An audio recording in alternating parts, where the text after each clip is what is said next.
Allora, aveva lanciato anche delle idee, dei suggerimenti attuati in parte come proposte dalla vecchia amministrazione. Prima Balestiero, dopo Merlini, tanto vi intercambiate. La polizia, sede della polizia alla stazione per esempio, quindi forze dell'ordine presenti nei luoghi caldi di interesse pubblico, si diceva non privato. Un attimo collego il messaggio, ma solo noi cittadini notiamo che ci sono bande malavitose per la città e guarda caso sempre nei soliti punti, rispondo anche alla domanda.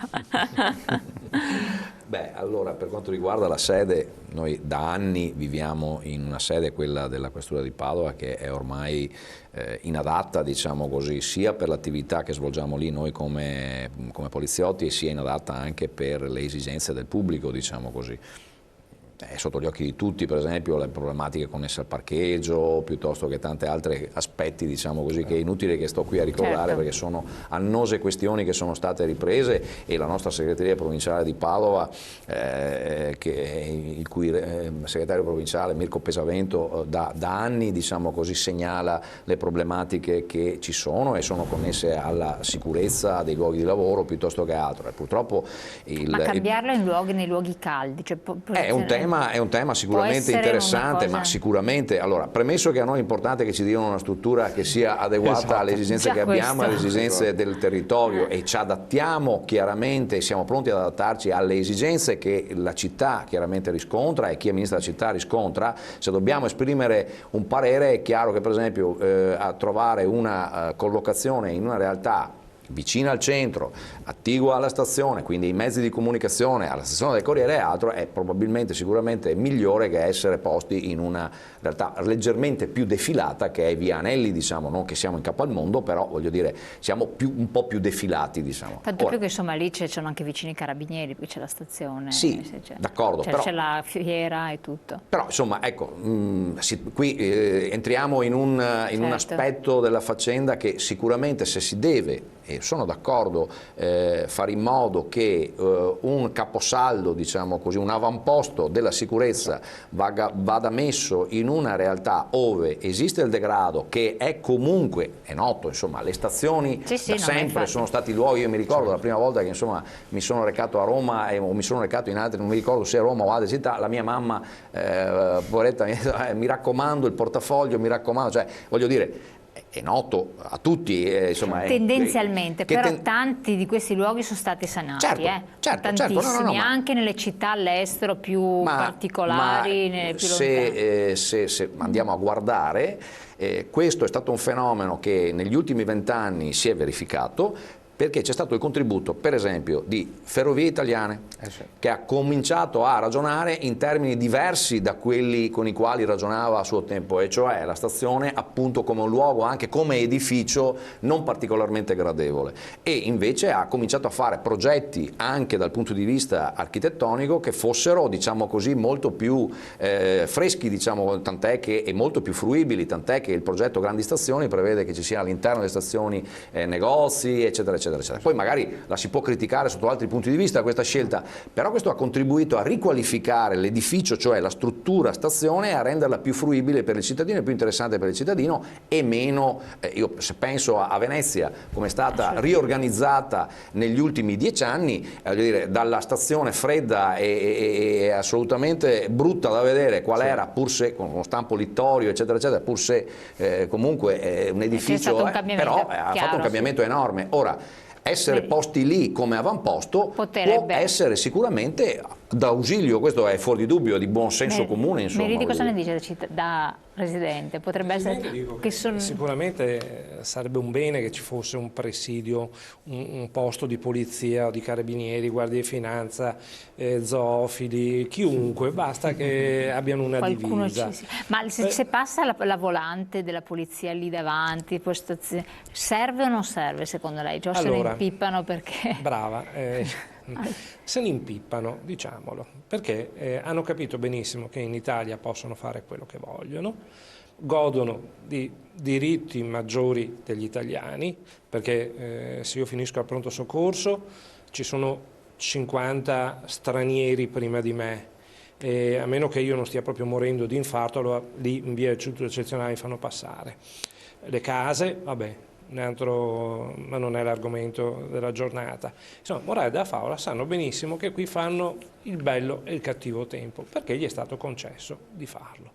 Allora, ben vengano misure più repressive, perché certe volte io vedo interventi della pattuglia della polizia e mi metto anche nei panni di quei poveri poliziotti che molto spesso si trovano ad affrontare dei mandoloni alti 2 metri con delle spalle così, in condizioni che non puoi tirar fuori l'arma perché, per carità, se succede qualcosa finisci in galera, con questi che gli insultano, gli sputano, gli fanno di tutto, perché ho visto scene in stazione, cioè, quando mi vengono gli amici a trovare e vedono queste cose rimangono sconvolti. Io ho detto: guardate che ho disdetto Sky, perché è più divertente affacciarsi che guardare i telefilm americani. Cioè io mi affaccio alla finestra, vedo inseguimenti. Che triste, che triste. Un attimo solo, la interrompo solo un secondo, c'è una telefonata. Pronto?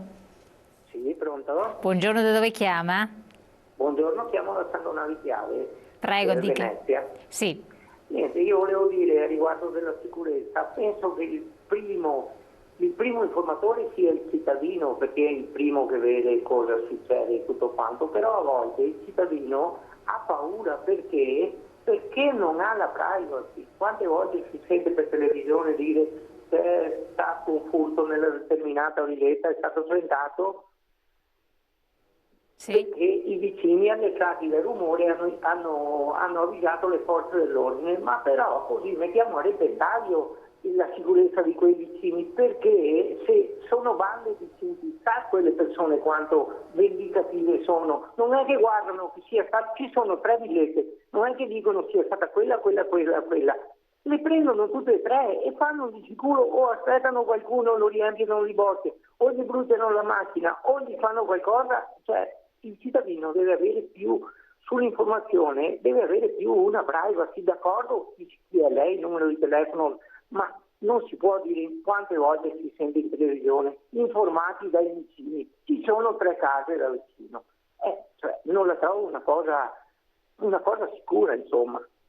Ho capito, va bene, adesso i nostri ospiti rispondono. Grazie molto del suo intervento. Prego, lei... È chiaro che organizzazioni e etnie che gestiscono questi grossi interessi anche economici, poi parliamoci chiaro, dietro ci sono grossi interessi economici, hanno una forza intimidatrice che può sicuramente spaventare, ma qui torniamo però sempre al solito discorso, cioè è chiaro che se lasciamo che queste situazioni vengano sempre più avanti e si possano allargare, è chiaro che diventa difficile contenerle.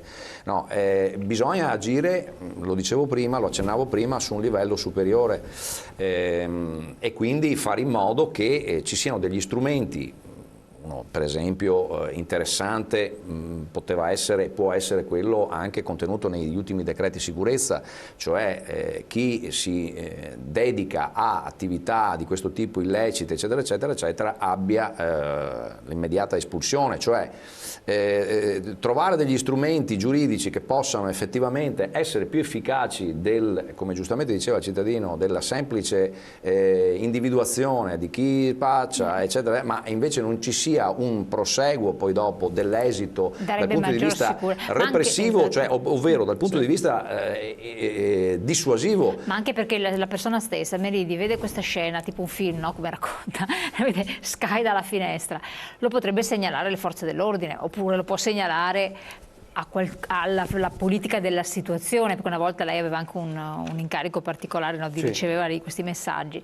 Controllo del vicinato? Esatto, sì, avevo creato un pronto intervento cittadino. Comunque segnalava alla lei Lucia, adesso non esiste più, segnala alla polizia, ma gli passa la voglia di segnalare alla polizia, Meridi, perché dice tanto, è inutile che segnalo, cioè, la polizia stessa dice cosa vuoi fare. Ormai riconosciamo, cioè come ha detto il telespettatore al telefono, cioè noi conosciamo gli spacciatori perché sono sempre gli stessi, vedi le stesse facce, gli stessi angoli, le stesse cose, e gli spacciatori conoscono te, perché ormai mi conoscono, cioè Una Dicono i volta, rompiscatole. una volta mi offrivano droga, adesso quando passo non mi rivolgono più la parola, per fortuna, però ti guardano sempre, sono sempre là che ti guardano con un'aria di sfida, cioè non hanno paura, proprio tu non devi abbassare gli occhi, però io lo faccio perché sono un incosciente, ma molta gente che magari tiene famiglia, tiene i certo. figli, eccetera, evita di passare per di là, fa una strada più lunga, non frequenta quel negozio perché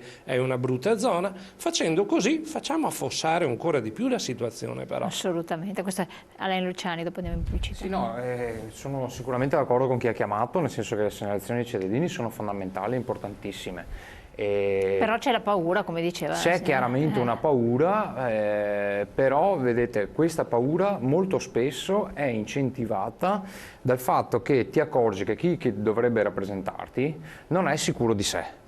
Cioè, se io ho davanti come succede qui a Padova, un sindaco, degli assessori che continuano a negare che c'è un problema, che continuano a dirci che va tutto bene, è chiaro che io cittadino che invece vedo un sacco di porcherie fuori dalla finestra, telefono e mi rendo conto che comunque la polizia ha i suoi limiti, perché chiaramente i limiti ci sono e sono conclamati, e a un certo punto io ho paura, perché poi quando, immaginatevi uno spacciatore che ti minaccia, ma cosa succede a questo spacciatore? Non succede niente? Cioè non è, lo denunci, cosa succede in realtà? Ma allora e domani mattina ce l'hai di nuovo davanti casa. Ma allora, e quindi in questa caso qua situazione, io per esempio ho fatto una provocazione, ho detto, se mai dovessi tornare ad amministrare la città di Padova, al di là del se assessore, insomma, cioè, se proprio non si riesce a venire fuori, faccio l'ufficio mio lì, lo faccio là, in modo tale, un sindaco dovrebbe, il prossimo sindaco di Padova dovrebbe farsi l'ufficio in via Cairoli,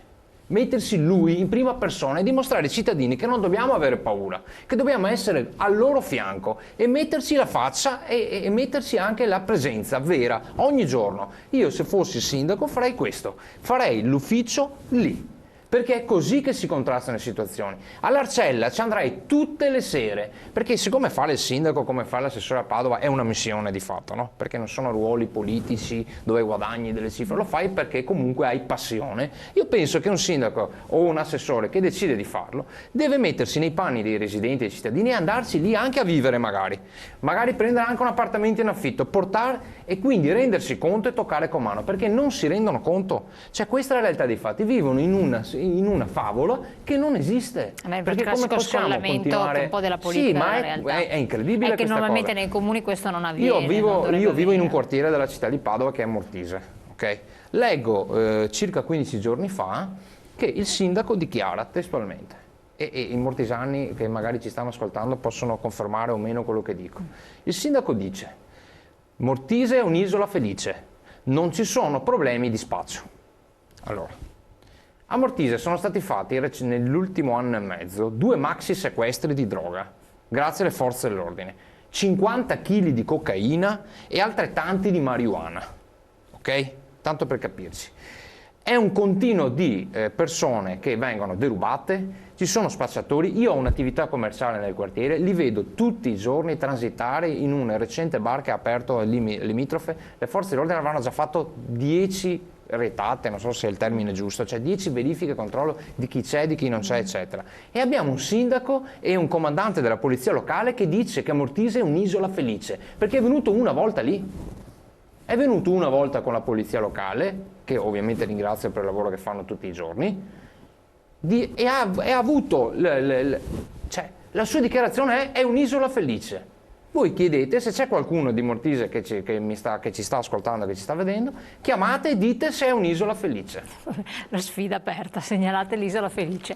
Allora, sì, una battuta merita, poi andiamo in pubblicità velocissimi. Sì, no, ha ragione il consigliere, ma effettivamente io che abito in stazione, lui abita a Mortise, io faccio fatica a trovare una zona di Padova che se dice domani mattina trasloco vado a vivere a perché è tranquilla. Zona Pedrocchi, dai, il centro. Sì, Neanche ghetto, ma però, insomma, neanche il ghetto. neanche lì è tranquilla, perché sappiamo benissimo che nelle piazze si spaccia droga come fosse Sì, acqua minerale, quindi Che la sera non è raccomandato andarci, Non mentre è- in tante altre città tu puoi passeggiare la sera sì, tranquillissimo. ma non qui, dice- guardi, vi faccio un aneddoto velocissimo. Avevo convinto 2 miei amici, 2 giovani sposi, a venire a prendere una casa in affitto in via Trieste. Faccio anche il nome della via, in via Trieste, in un bellissimo stabile, ristrutturato.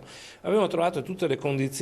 Che zona è per chi non è di Padova? Via Trieste, zona stazione, una Ok. laterale di Corso del Popolo. Perfetto. 50 metri a E- Cappelle Scrovegni. Sì, 50 Ecco. metri a Cappelle dei Scrovegni, sì. quindi una zona bellissima in teoria. Insomma, lui tutto contento perché gli piaceva la zona, lei ha detto no, mi dispiace, io qui con il lavoro che faccio rientro dopo le 8 di sera, ho paura. E Chiarissimo. hanno rinunciato. Ecco, questa è la percezione che vive la gente. Ma è percezione. È percezione, chiamiamo percezione. Ho fatto la sì. battuta, Sì, dai. sì. È dura realtà. Andiamo in pubblicità, poi torniamo insieme.